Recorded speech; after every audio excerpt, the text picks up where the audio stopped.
Hello friends, आप सभी का मेरे चैनल में बहुत बहुत स्वागत है। मैं हूं अंकित सिंह और आप देख रहे हैं exam booster bye Ankit Singh. ये मेरे चैनल का नाम है। तो देखिए, मैं आपको एक बात बताना चाहता हूं कि आप लोगों का अपार सहयोग के कारण आज मेरे 1000 सब्सक्राइबर पूरे हो चुके हैं। तो मैं सबसे पहले आप सभी लोगों का धन्यवाद कहना चाहता हूं और आप मेरे चैनल से जुड़े रहिए और मैं आपको एक वीडियो के माध्यम से, अलग अलग वीडियो के माध्यम से मैं आपको एक नई नई जानकारियां देता रहूंगा। तो ये आपके एग्जाम के लिए, सभी एग्जाम के लिए मोस्ट इंपोर्टेंट है। अब एक मैं आपको बता दूं, आज का जो हमारा क्लास का टॉपिक है बच्चों, वो है प्रमुख आयोग व समिति तथा उनके कार्य क्षेत्र। यानी कि देखिए, हमारा देश आजाद हुआ 15 अगस्त 1947 को, लेकिन उससे पहले से ही हमारे देश में समितियां और आयोग बनाए गए हैं। तो आजादी से पहले से और अब तक जो हमारे प्रमुख आयोग और समितियां बनाई गई हैं, उनका वर्किंग क्या है, उनका सेक्टर क्या है, तो उसी के बारे में आज हम इसमें डिस्कस करेंगे। तो इस वीडियो को लास्ट तक आप जरूर देखिए और ये सभी एग्जाम्स के लिए मोस्ट इंपॉर्टेंट है। जैसे अभी 4 अक्टूबर को यूपीएससी यानी सिविल सर्विस का प्री एग्जाम होना है और ये प्री एग्जाम के लिए भी मोस्ट इंपॉर्टेंट है, क्योंकि इन एग्जाम्स में आपका आयोग और समिति से रिलेटेड क्वेश्चन ज्यादा पूछे जाते हैं। तो इस वीडियो को आप लास्ट तक जरूर देखिएगा। चलिए स्टार्ट करते हैं।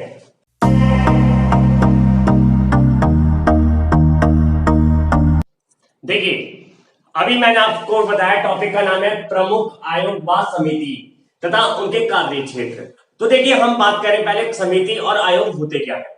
देखिए, इन दोनों का गठन जो है वो सेंट्रल गवर्नमेंट या सुप्रीम कोर्ट या हाई कोर्ट की सिफारिश पर किया जा सकता है। समिति जो होता है एक छोटा दायरा होता है और आयोग एक बड़ा दायरा होता है। यानी कि जो समिति बनाई जाती है वो अपनी रिपोर्ट किसको सौंपती है, आयोग को सौंपती है। और अगर वो आपकी जो रिपोर्ट है, अगर वो पैसे से लेन देन से संबंधित है तो वो कहां जाती है, वो जाती है कैग के पास, यानी कंट्रोलर ऑडिट जनरल के पास। उसके बाद उसका निर्णय करती है सुप्रीम कोर्ट या हाई कोर्ट। तो देखिए, अब हम बात करते हैं, अपने टॉपिक पर आते हैं। तो पहला है हमारा राज्य समिति। तो देखिए बच्चों, राज्य समिति का संबंध किससे है? कृषि कर यानी कि एग्रीकल्चर टैक्स से संबंधित है। क्वेश्चन आएगा कि इनमें से राज्य समिति का संबंध किस क्षेत्र से है, तो वह आपका कृषि कर यानी कि एग्रीकल्चर टैक्स। नेक्स्ट है हंटर आयोग, ये मोस्ट इंपॉर्टेंट है। इसका जो बनाया गया था ये आयोग, वो इसलिए बनाया गया था, देखिए 1919 में अमृतसर में जलियांवाला बाग आपका हत्याकांड हुआ था, उसमें सैकड़ों लोग मारे गए थे। तो उनकी हत्या की जांच के लिए जो आयोग बनाया गया था उसका नाम था हंटर आयोग। मैंने आपको बताया इसमें क्या है, जलियांवाला बाग हत्याकांड से संबंधित जांच के लिए जो आयोग बनाया गया था वो कौन सा आयोग था, वो था हंटर आयोग। नेक्स्ट है आपका भगवती समिति। भगवती समिति का जो गठन किया गया था, जब हमारा देश आजाद हुआ उस समय एम्प्लॉयमेंट इतना ज्यादा नहीं था, तो बेरोजगारी के आंकड़े जुटाने के लिए कि कितने लोग बेरोजगार हैं, उसको आंकड़े जुटाने के लिए जो समिति बनाई गई वो कौन सी थी, वो थी भगवती समिति। नेक्स्ट है दंतेवाला समिति। ये भी देखिए, ये भी बेरोजगारी से संबंधित है, लेकिन ये क्या है कि बेरोजगारी को खत्म करने के लिए, यानी बेरोजगारी उन्मूलन, बेरोजगारी को खत्म करने के लिए जो समिति बनाई गई वो कौन सी थी, वो थी दंतेवाला समिति। नेक्स्ट है सुखमय चक्रवर्ती समिति। ये है आपकी मौद्रिक नीति, यानी कि ये जो आपकी है ये आरबीआई के अंतर्गत बनाई गई समिति है और इसके माध्यम से ये बताया गया कि हमारे यहाँ जो मौद्रिक यानी कि मॉनेटरी जो आपकी पॉलिसी होती है, जिसमें आपकी repo rate, reverse repo rate, bank rate, ये सारे तय होते हैं, उसकी देखरेख के लिए जो समिति बनाई गई उसका नाम है सुखमय चक्रवर्ती समिति। नेक्स्ट है आपका वैद्यनाथ समिति। ये देखिए, यह है सिंचाई के पानी के लिए बनाई गई समिति है, यानी कि इसके माध्यम से हमारे यहाँ जो भी सिंचाई के सोर्स हैं उसका रख रखाव करने के लिए ये समिति का गठन किया गया। जैसे अपने यहाँ पर अधिकांश जो सिंचाई का सोर्स है वो है तालाब। पहले हमारे यहाँ सिंचाई जो होती थी वो आपके कुओं के माध्यम से भी होती थी, लेकिन अधिकांश जो होती है वो किसके माध्यम से होती है, वो होती है आपके तालाबों के माध्यम से। तो उनका रखरखाव के लिए जो आपकी समिति बनाई गई उसका नाम है वैद्यनाथ समिति।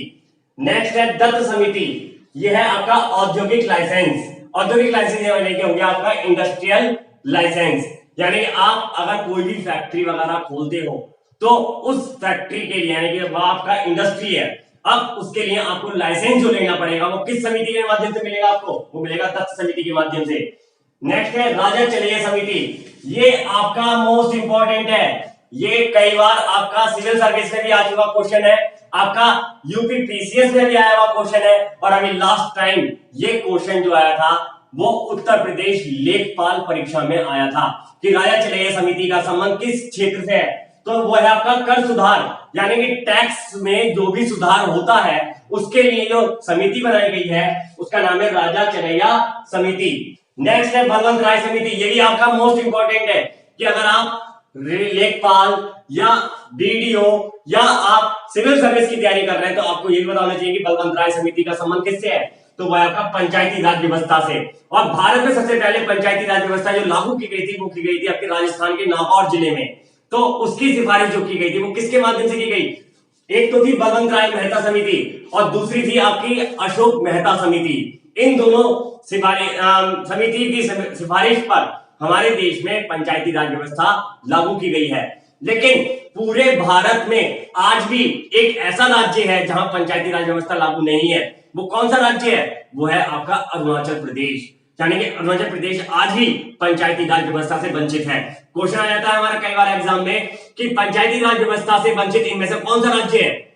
तो ऑप्शन देगा आपको त्रिपुरा, मेघालय, अरुणाचल प्रदेश या इनमें से कोई नहीं। तो हमारा जो आंसर होगा वो होगा अरुणाचल प्रदेश, लेकिन अधिकांश बच्चा इसमें लगा कर आता है इनमें से कोई नहीं। चलिए आगे देखते हैं अब नेक्स्ट है नरेश चंद्र समिति, ये संबंधित है आपका कॉर्पोरेट गवर्नेंस, यानी कि ये भी आपका इंडस्ट्रियल एरिया से ही संबंधित है। नेक्स्ट आपका मल्होत्रा समिति, ये मोस्ट इंपॉर्टेंट है।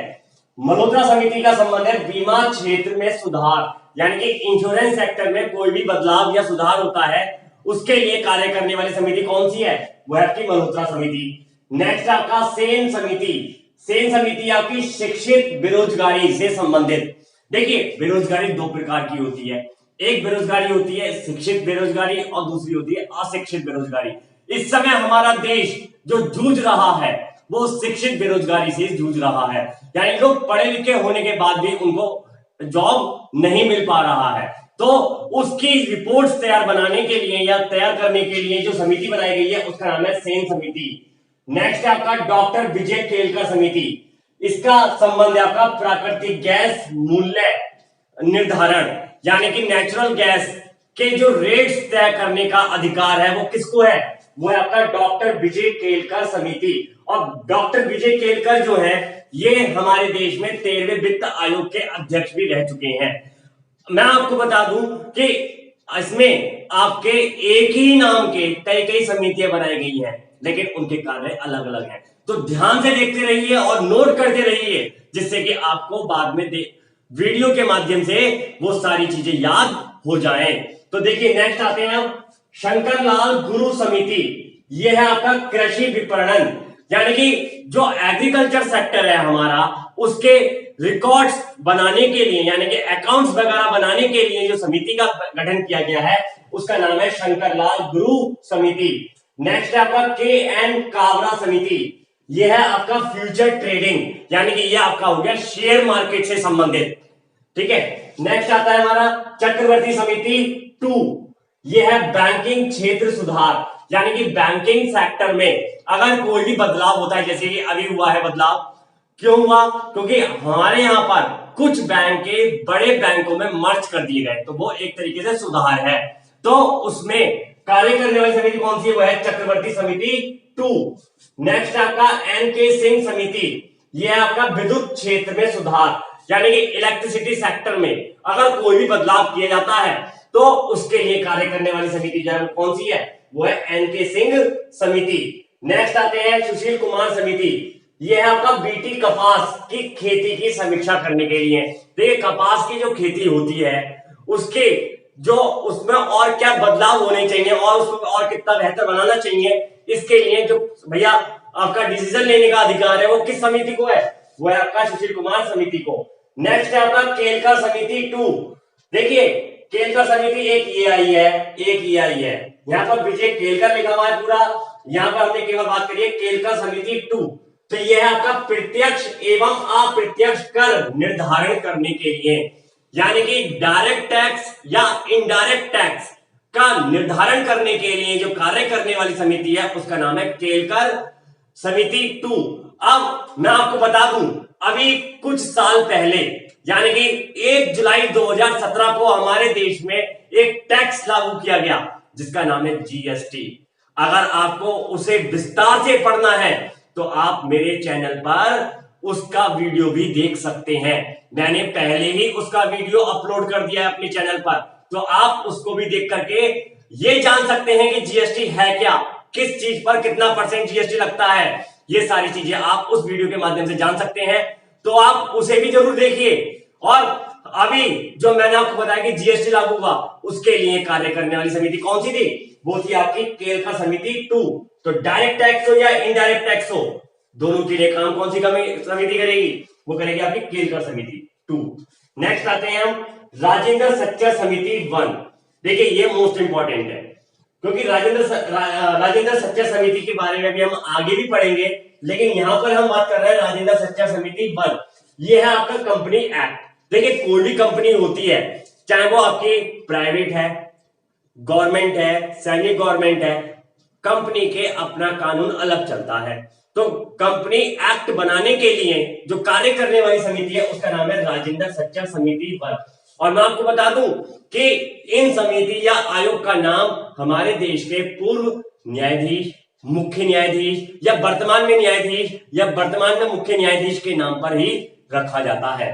तो उनके अध्यक्ष भी वही लोग होते हैं जिनके नाम पर यह समिति का नाम रखा जाता है। चलिए आगे देखते हैं हम। देखिए नेक्स्ट है रंगराजन समिति 3। इसका जो संबंध है वह है निजी क्षेत्र में सुधार, यानी प्राइवेट सेक्टर में अगर कोई भी बदलाव होता है उसके लिए जो समिति काम करती है उसका नाम है रंगराजन समिति 3। आपको 1 to 3 भी याद रखने हैं क्योंकि एक एक नाम से कई कई समितियां भी कार्य कर रही हैं। तो रंगराजन समिति 3 का काम है निजी क्षेत्र में सुधार लाने के लिए। नेक्स्ट आता है केलकर समिति।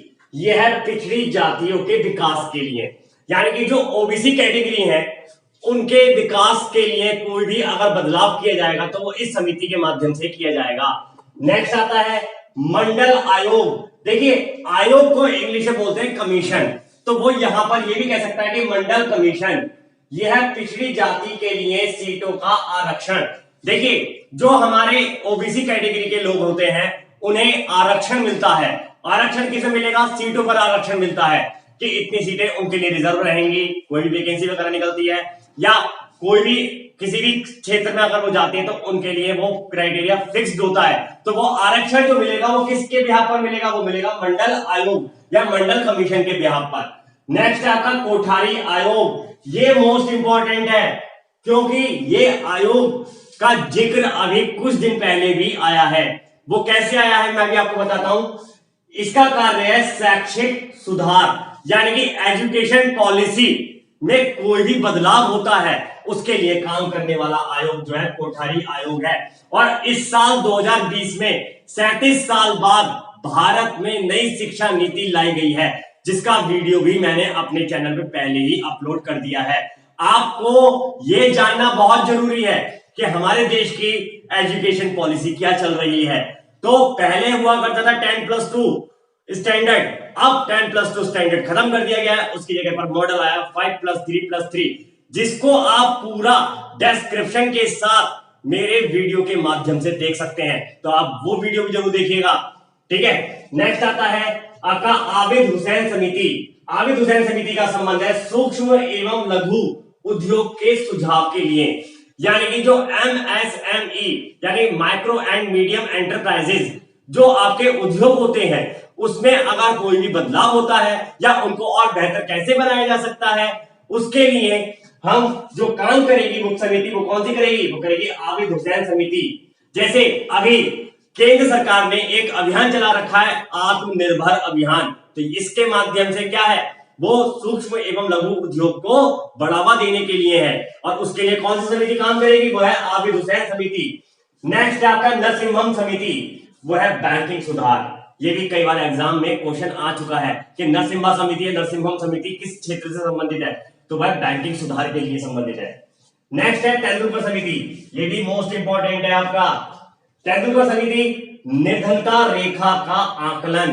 देखिए निर्धनता रेखा क्या है, वो है आपकी बिलो पॉवर्टी लाइन, जिसको हम बोलते हैं बीपीएल। तो बीपीएल कार्ड धारक कौन होंगे कौन नहीं होंगे, इसका निर्णय कौन सी समिति करेगी, वो करेगी तेंदुलकर समिति। नेक्स्ट है हजारी नीति समिति, वो है आपकी औद्योगिक नीति, यानी कि इंडस्ट्रियल पॉलिसी जो भी चेंज होती है उसके लिए काम करने वाली समिति जो है वो है हजारी नीति समिति। नेक्स्ट आता है हमारा पीसी अलेक्जेंडर समिति, ये है आपका आयात निर्यात नीति, यानी कि एक्सपोर्ट इंपोर्ट के लिए जो भी नई पॉलिसी या पुरानी पॉलिसी को खत्म किया जाएगा वो कौन सी समिति के माध्यम से किया जाएगा, वो है आपका पीसी अलेक्जेंडर समिति। आयात मीन्स होता है आपका इंपोर्ट और निर्यात मीन्स होता है एक्सपोर्ट। नेक्स्ट पर आते हैं हम तिवारी समिति, यह है आपका औद्योगिक विकास, यानी कि इंडस्ट्रियल सेक्टर को और कैसे ग्रोथ कर सकता है वो, उसके लिए जो सुझाव देगी वो कौन सी समिति देगी, वो देगी तिवारी समिति। नेक्स्ट है रंगराजन समिति, ये भी भैया मोस्ट इंपोर्टेंट लगा लो क्योंकि ये भी आपका कई बार एग्जाम में आ चुका है। तो रंगराजन समिति का संबंध किससे है, वह है भुगतान संतुलन, यानी कि बैलेंस करना है हमें किसका, भुगतान का। ठीक है। नेक्स्ट है हमारा नंजुंडम्पा समिति, यह है रेलवे किराए भाड़े से संबंधित, यानी कि रेलवे अगर किराया बढ़ाता है घटाता है तो उसके लिए कौन सी समिति सिफारिश करती है, उसके लिए काम करती है हमारी नंजुंडम्पा समिति। ये संबंधित है हमारा किससे, रेल किराए भाड़े से। चलिए आगे देखते हैं हम। देखिए नेक्स्ट है हमारा स्वामीनाथन समिति। स्वामीनाथन समिति का संबंध है जनसंख्या नीति से। जनसंख्या नीति का मतलब ये हुआ कि हमारे देश में हर 10 साल के अंतराल पर जनगणना होती है, तो उस समय पर क्या पॉलिसी रखनी है क्या पॉलिसी नहीं रखनी है जनगणना में, इसको तय करने का अधिकार किसको है, वो है स्वामीनाथन समिति। नेक्स्ट आता है भंडारी समिति। भंडारी समिति का संबंध है आपका क्षेत्रीय ग्रामीण बैंकों की पुनर्संरचना, यानी कि जो हमारे आरआरबी बैंक्स हैं, यानी कि जो क्षेत्रीय ग्रामीण बैंक्स हैं, उनकी रूपरेखा क्या रखनी है, उनका जो आपका प्रवर्तक बैंक है वो कौन सा होगा, इन सब का जो रख रखाव है वो कौन सी समिति के माध्यम से होता है, वो होता है भंडारी समिति के माध्यम से। जैसे कि फॉर एग्जाम्पल मैं आपको बताऊं, एक प्रथमा बैंक है जो कि देश का पहला क्षेत्रीय ग्रामीण बैंक है, जिसकी स्थापना 1 अप्रैल 1975 को हुई, इंदिरा गांधी के कार्यकाल में हुई, और इसीलिए इसका नाम है प्रथम बैंक है ये, जिसका हेड ऑफिस मुरादाबाद में है। अब मैं आपको बताऊं, इसका पहले प्रवर्तक बैंक था आपका सिंडिकेट बैंक, लेकिन अब प्रवर्तक बैंक हो गया पंजाब नेशनल बैंक यानी पीएनबी। तो इसको चेंज जो किया गया वो किस समिति के माध्यम से किया गया, तो वो है आपका भंडारी समिति। नेक्स्ट है आपका एमजी जोशी समिति, यह है आपका दूरसंचार में निजी क्षेत्र का प्रवेश, यानी कि देखिए जो हमारा टेलीकॉम सेक्टर है उसमें जो भी प्राइवेट कंपनी आती है उसको लाइसेंस जो प्रोवाइड कराती है वो कौन सी समिति कराती है, वो कराती है एमजी जोशी समिति। समझ में आ गया। नेक्स्ट पर आते हैं अब ज्ञान प्रकाश समिति।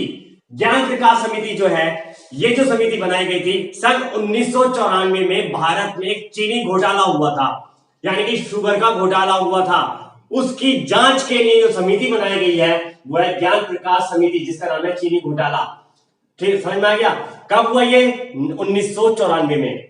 नेक्स्ट आपका सुंदर राजन समिति, यह तेल क्षेत्र में सुधार, यानी कि देखिए जो हम लोग तेल बाहर से खरीदते हैं, यानी जो खनिज तेल होता है उसकी पॉलिसियों में जो भी सुधार होगा उसके लिए कार्य करने वाली समिति कौन सी होगी, वो होगी सुंदर राजन समिति। नेक्स्ट आपका डीके गुप्ता समिति, यह दूरसंचार क्षेत्र का विकास, यानी कि टेलीकॉम सेक्टर का को और कैसे डेवलप किया जा सकता है उसके लिए जो कार्य करेगी वो कौन सी समिति करेगी, वो करेगी डीके गुप्ता समिति। इस समय वर्तमान में भी ये काम कर रही है क्योंकि बीएसएनएल इस समय बहुत ज्यादा डाउनफॉल पर जाता जा रहा है, तो उसको उभारने के लिए, उसको डेवलप बनाने के लिए जो आपकी समिति कार्य कर रही है वो है डीके गुप्ता समिति। नेक्स्ट है आपका मालेगांव समिति, यह है प्राथमिक पूंजी बाजार, यानी कि प्राइमरी इन्वेस्ट मार्केट के लिए कार्य करने वाली जो समिति है उसका नाम है मालेगांव समिति। नेक्स्ट है सोधानी समिति, यानी कि यह विदेशी मुद्रा बाजार, यानी कि हमारे पास भैया कितना विदेशी मुद्रा इस समय है मौजूदा में, इसके आंकड़े कौन जारी करती है? वो करती है आपकी सोधानी समिति। नेक्स्ट है पिंटो समिति, यह नौवहन उद्योग से संबंधित है। नेक्स्ट आपका चंद्रात्रे समिति, यह शेयर मार्केट नीति से, यानी कि जो वर्तमान में हमारा शेयर मार्केट चलता है जिसको हम दलाल स्ट्रीट भी कहते हैं, उसमें क्या पॉलिसी चल रही है इसका निर्धारण कौन सी समिति करती है? वो है चंद्रात्रे समिति। नेक्स्ट है अजीत कुमार समिति, यह सेना के वेतन से संबंधित है, यानी कि जो सेना में है, अभी आपने सुना होगा कुछ साल पहले एक मुद्दा उठा था वन रैंक वन पेंशन, उसके लिए यानी सेना में जो तैनात बंदे हैं, हमारे जवान हैं, उनमें जो आपको कैडर वाइज सैलरी दी जाती है उसको तय करने का अधिकार, या उन्हें पेंशन दी जाती है तो उनको पेंशन देने का अधिकार किस समिति के माध्यम से होगा? अजीत कुमार समिति के माध्यम से। नेक्स्ट है आपका महाजन समिति, यह है चीनी उद्योग, यानी कि जितनी भी शुगर मिल्स होती हैं उन्हें जो परमिशन लेनी होती है वो किस समिति के माध्यम से उन्हें परमिशन मिलती है? तो वह महाजन समिति। नेक्स्ट है आपका एस.एन. खान समिति, यह वित्तीय संस्था के विकास के लिए, यानी जितनी भी हमारी फाइनेंशियल यानी फाइनेंस एजेंसियां होती हैं उनको लाइसेंस देने का कार्य कौन सी समिति करती है? वो है आपकी एस.एन. खान समिति। चलिए आगे देखते हैं आप। देखिए नेक्स्ट है एन.एस. वर्मा समिति, यह है आपका वाणिज्य बैंकों की संरचना, यानी कि जो हमारे देश में कॉमर्शियल बैंक्स खोले जाते हैं उनकी संरचना क्या होगी, वो किस तरीके से वर्क करेंगे, इन सब का निर्धारण जो करती है वो कौन सी समिति करती है? वो करती है एन.एस. वर्मा समिति। नेक्स्ट है आपका तारापुर समिति, यह है यूटीआई, यानी कि यूटीआई जो अभी दो सेक्टर में काम कर रहा है, बैंकिंग सेक्टर प्लस आपका म्यूचुअल फंड। लेकिन मैं आपसे यहां पर बात कर रहा हूं म्यूचुअल फंड की, क्योंकि इसका जो बैंकिंग सेक्टर है वो तो अब एक्सिस बैंक के नाम से जाना जाता है। तो यूटीआई के शेयर सौदों की जांच, यानी कि आप यूटीआई में म्यूचुअल फंड में जो भी आप पैसा इन्वेस्ट करते हो और एक बड़ी मात्रा में अगर आप पैसा इन्वेस्ट कर देते हो तो आपके ऊपर जांच बैठती है, वो कौन सी समिति के माध्यम से बैठती है? वो बैठती है आपकी तारापुर समिति के माध्यम से। नेक्स्ट है वाईवी रेड्डी समिति। वाईवी रेड्डी का नाम तो आपने सुना ही होगा, ये आरबीआई के पूर्व गवर्नर रह चुके हैं, जिनका आपने साइन किया गया नोट भी देखा होगा, और ये हमारे देश में आरबीआई के गवर्नर बनने के बाद 14वें वित्त आयोग के अध्यक्ष भी रह चुके हैं। वर्तमान में जो वित्त आयोग चल रहा है वो 15वां वित्त आयोग चल रहा है, जिसके वर्तमान हेड यानी वर्तमान अध्यक्ष जो है उनका नाम है एनके सिंह। इसका भी आप पूरा डिटेल में अगर पढ़ना चाहते हो तो मैंने राष्ट्रीय संगठन के प्रमुख का वीडियो भी अपने चैनल पर पहले ही अपलोड कर दिया है, आप उसको भी देख सकते हैं और उनको भी आप याद कर सकते हैं। तो अभी हम बात करते हैं वाईवी रेड्डी समिति, यह आयकर छूटों की समीक्षा के लिए। आपने देखा होगा हर साल हमारे देश में बजट जब पेश होता है तो उसमें यह निर्धारण होता है कि इनकम टैक्स के दायरे में कितने तक की छूट रखी गई है। जैसे अभी वर्तमान में मैं बात करूं तो 8 लाख तक की छूट है, यानी 8 लाख जिसकी वार्षिक आय है वो इनकम टैक्स के दायरे से बाहर है। अब इसमें आपको मैं बताऊं कि जो निर्धारित करती है वो कौन सी समिति करती है? वो करती है वाईवी रेड्डी समिति। नेक्स्ट आपका मालेशकर समिति, यह नकली दवाओं के उत्पादन की जांच, यानी कि जो भी नकली दवाइयां बनती हैं उसकी जांच के लिए जो समिति काम करती है आपकी नेशनल लेवल पर, उसका नाम है मालेशकर समिति। नेक्स्ट आपका अभिजीत सेन समिति, यह है आपका अनाज नीति, यानी कि जो हमारा अनाज है जो एफसीआई वगैरह में रखा जाता है ना, तो उसके लिए जो नीति यानी जो पॉलिसी है वो क्या चल रही है, इसका निर्धारण कौन करेगी? वो करेगी अभिजीत सेन समिति। नेक्स्ट आपका लिब्राहन आयोग, ये आपका मोस्ट इंपॉर्टेंट है क्योंकि ये संबंधित किससे है? यह है राम जन्मभूमि। देखिए 1992 में जब आपका बाबरी मस्जिद ढहा दी गई थी, उसके बाद इसका जांच के लिए जो आयोग बनाया गया था वो बनाया गया था लिब्राहन आयोग, जिसने अपनी रिपोर्ट काफी लंबे समय के बाद सबमिट की थी और अब ये फैसला जो है हो चुका है कि अब वहां पर राम मंदिर ही बनेगा, जिसकी नींव अभी 5 अगस्त 2020 को रखी गई है। और इसके बारे में भी अगर आपको डिटेल से पढ़ना है तो इसका वीडियो में भैया मेरे चैनल पर है, आप उसे भी देख करके अपने नॉलेज को और बढ़ा सकते हैं। मैंने डिटेल से पढ़ाया उसको पूरा, तो आप उसे भी जरूर देखिएगा। नेक्स्ट पढ़ाते हैं हम लाहिड़ी समिति। यह है खाद्य तेलों के मूल्यों का निर्धारण, यानी जो खाद्य तेल होते हैं उनका मूल्यों का निर्धारण कौन सी समिति करती है? वो करती है लाहिड़ी समिति। नेक्स्ट है आपका वीएस व्यास समिति। यह कृषि एवं ग्रामीण विकास से संबंधित है, यानी कि एग्रीकल्चर एंड रूरल डेवलपमेंट से संबंधित जो हमारी समिति है वो कौन सी है? वो है वीएस व्यास समिति। नेक्स्ट आपकी सच्चर समिति 2। यह मुस्लिमों की सामाजिक यानी कि सोशल, आर्थिक यानी कि इकोनॉमिकल और शैक्षिक यानी कि एजुकेशनल स्थिति को सुधार लाने के लिए जो समिति बनाई गई है उसका नाम है सच्चर समिति 2। चलिए नेक्स्ट देखते हैं सप्तऋषि समिति। यह स्वदेशी चाय उद्योग के विकास के लिए, यानी कि देखिए हमारे देश में सबसे ज्यादा चाय का उत्पादन करने वाला जो राज्य है वो असम है, और हमारे देश में विदेशी चाय भी आती है, और चाय का चलन जो स्टार्ट किया था वो सबसे पहले चाइना ने किया था। चीन की सभ्यता से इसकी शुरुआत हुई थी। तो हम बात करते हैं अपने स्वदेशी चाय की, तो हम उससे उसके उद्योग को और कैसे आगे बढ़ा सकते हैं, उसके लिए सारी समीक्षा कौन सी समिति करती है? वो करती है सप्तऋषि समिति। तो ये था हमारा आज का कंटेंट। अगर आपको ये वीडियो अच्छा लगा हो तो आप इसे लाइक कीजिएगा, शेयर कीजिएगा, और अगर आप मेरे चैनल पहली बार आए तो आप इसे सब्सक्राइब करना ना भूलें। आप मेरे टेलीग्राम चैनल को भी ज्वाइन कर सकते हैं, मैंने उसका लिंक इस वीडियो के डिस्क्रिप्शन में दिया है। तो उसके माध्यम से आपको सारे पीडीएफ फॉर्म में नोट्स प्रोवाइड हो जाएंगे, वो भी फ्री में। तो आप जल्दी से मेरे टेलीग्राम चैनल को भी ज्वाइन कीजिए। जब तक के लिए नमस्कार।